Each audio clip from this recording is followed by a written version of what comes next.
You can't defeat the darkness by keeping it caged inside of you. Seth Adam Smith. And this really feels like you're fighting a demon in some sort of, weird, surreal, demonic dimension. And you went through a portal. It feels like Quake on acid, really. And there's nothing quite like it.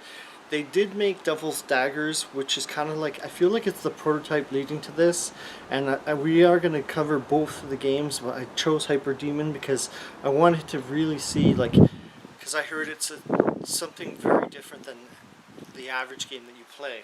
And so you see like psychedelic enemies and flashes while you strafe around a platform. So it doesn't sound exciting, when you describe it, but it's a very chaotic and hypnotizing game. When you fire daggers, I think, from your hand, you pick up these red gems and kill enemies now. So it's got like a really basic setup, but like just the experience. There's flashing lights, so if you're sensitive to flashing lights, you're photosensitive, maybe don't play this game. It's gonna bother your eyes. And apparently people get addicted to this game. I don't know, I found it really hard to get addicted. Like, I played it for a bit.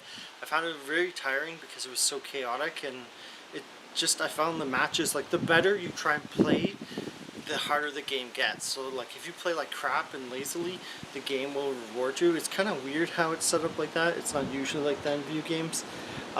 So you collect the gems to improve your shot and to charge up these laser attacks. I didn't really use the laser attacks. I tried to fire, and then you can hold down the button and do like multiple shots as well.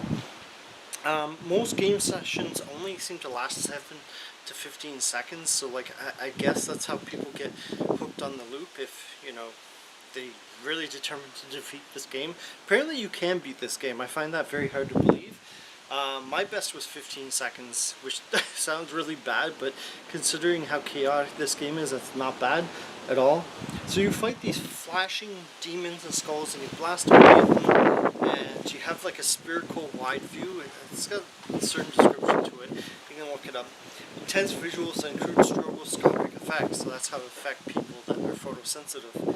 And the game's quite addictive with, like, I'll play one more round and you'll want to see if you can last longer and longer. I felt a bit of that, but like not like to the effect that I heard people were playing for hours. It's a really niche game. It really is.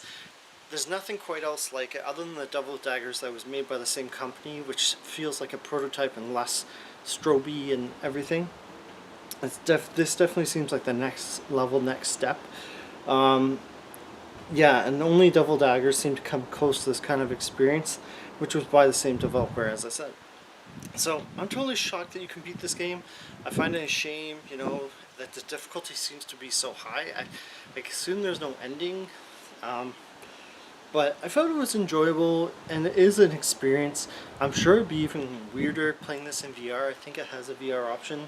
Just like, I felt like the difficulty was too high if you wanted to play it and really compete.